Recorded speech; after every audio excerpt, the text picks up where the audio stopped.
mais seulement si vous demeurez dans ma parole. Vous êtes vraiment mes disciples. Alléluia. Alors, demeurer, qu'est-ce que demeurer veut dire d'après vous? Demeurer, c'est quoi? Vivre, rester attaché. Alléluia. Demeurer veut dire rester attaché. Ne pas quitter ou ne pas abandonner. Dans d'autres versions, il est dit, si vous vivez dans ma parole. Donc, Jésus dit que le disciple est celui qui vit continuellement dans la parole, dans sa parole. Le disciple est celui qui vit chaque jour selon la parole de Dieu et dans la parole de Dieu. Alléluia. Maintenant, qu'est-ce qui est un disciple? Mais qui est-ce qui peut nous donner la définition d'un disciple? Lorsque Jésus dit que si vous demeurez dans ma parole, vous êtes vraiment mes disciples. Un disciple, c'est qui? C'est celui qui reste attaché à la parole de Dieu. Merci. C'est lui qui reste attaché à la parole de Dieu. Ou bien, le disciple, c'est quelqu'un qui a trouvé un maître. Alléluia. Quelqu'un a trouvé un maître et qui a décidé de suivre les enseignements de ce maître. Alléluia. Donc, nous, notre maître, c'est qui? C'est Jésus-Christ. Donc, nous avons décidé de suivre les enseignements de Jésus-Christ. Alléluia.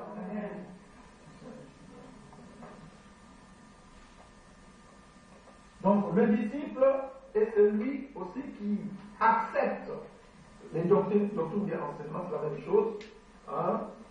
Nous, en tant que chrétiens, donc, nous avons accepté les enseignements, bien les doctrines de Jésus-Christ, et nous nous sommes engagés aussi à propager, à faire la propagande, la publicité, ou bien enseigner, ou bien témoigner les enseignements de Jésus-Christ. Alléluia. Maintenant, sommes-nous vraiment des disciples de Jésus-Christ? Mais ne répondez pas. Ne répondez pas encore. Parce que nous sommes en train de dire que le disciple, c'est quelqu'un qui a trouvé un maître. Donc nous, dans notre cas, nous avons trouvé notre maître de Jésus-Christ. Et nous sommes disciples de Jésus-Christ si nous demeurons dans sa parole. Si nous n'abandonnons pas sa parole. Alléluia. Là, nous sommes ses disciples. Et aussi, nous avons dit que le disciple, c'est quelqu'un, non seulement qui a accepté les enseignements de Jésus-Christ, mais c'est aussi quelqu'un qui est engagé à parler de ces enseignements, à partager cela. Alléluia. Sommes-nous des disciples de Jésus-Christ? Est-ce que partageons-nous cette parole de Dieu? Est-ce que faisons-nous la publicité des enseignements de Jésus-Christ? Voyez-vous. Parce que, attention, le problème c'est quoi aujourd'hui? Le problème c'est que nous nous disons disciples. Nous nous disons disciples. Nous nous disons disciples selon nous. Mais est-ce que nous sommes disciples selon la parole de Dieu?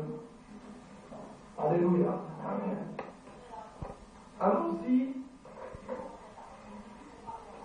au chapitre 13, toujours dans Jean 13.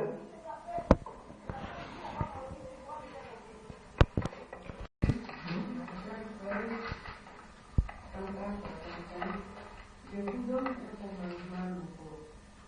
Aimez-vous les uns les autres comme je vous ai aimé. Comme je vous ai aimé, vous aussi aimez-vous les uns les autres. À ceci, tous connaîtront que vous êtes mes disciples, si vous avez de l'amour les uns pour les autres. Amen. Amen. Alléluia. Amen. Donc, Jésus-Christ ne s'intéresse pas seulement à ce que les disciples connaissent sa parole, bien connaissent ses enseignements, connaissent ses doctrines. Quand Jésus-Christ, c'est pas seulement. Donc, il ne s'intéresse pas seulement à cela. C'est bien de connaître les enseignements, c'est bien de connaître sa doctrine, mais il faut aller plus loin, il faut faire plus. Pour Jésus-Christ, il dit, je vous donne un commandement nouveau. Aimez-vous les uns les autres, comme je vous ai aimé. Vous aussi, aimez-vous les uns les autres. À ceci, tous connaîtront que vous êtes mes disciples si vous avez de l'amour des saints pour les autres. Quel est le commandement ici? Quel est le commandement que Jésus donne à ses disciples, selon les versets que nous avons lus? Aimer l'amour. Merci bien, l'amour.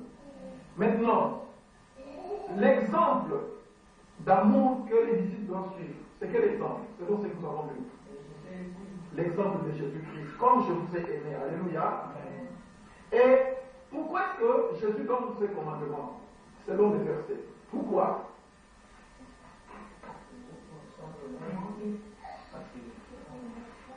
Pardon? Pardon? Pour que le monde sache que nous sommes des disciples de Jésus-Christ.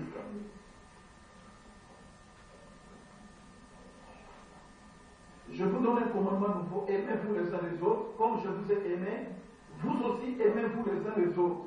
À ceci, tous connaîtront que vous êtes mes disciples. Voyez. Donc Jésus voudrait que l'on connaisse, que le monde, que les gens sachent que nous sommes ses disciples. Voyez. Et pour cela, il faut absolument quoi?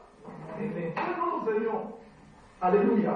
Et le problème que nous avons dans l'église aujourd'hui, ou je ne parle pas de notre église, mais dans plusieurs églises locales, voyez-vous, c'est que nous ne nous aimons pas.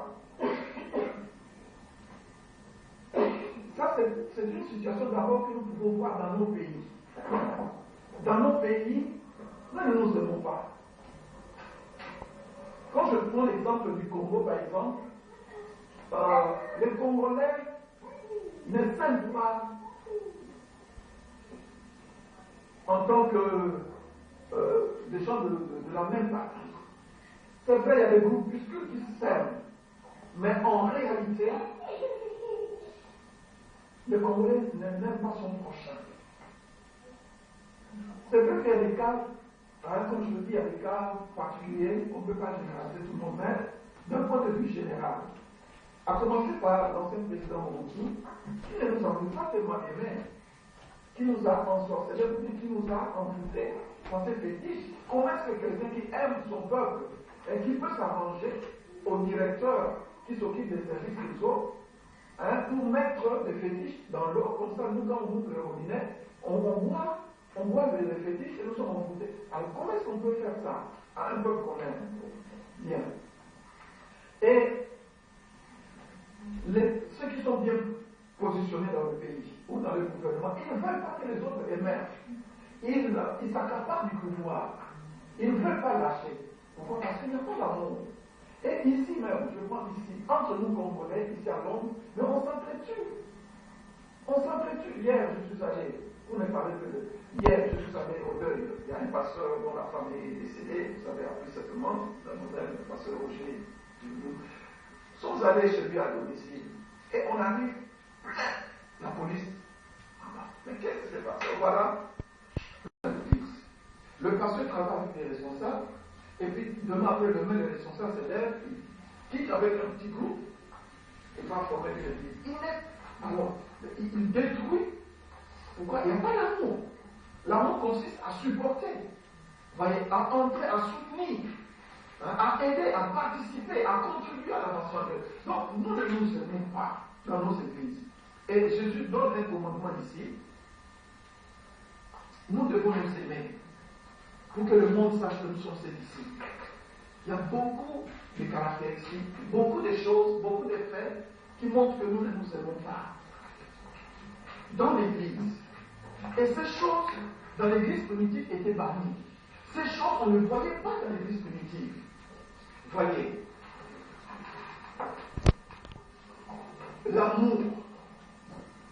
Nous parlons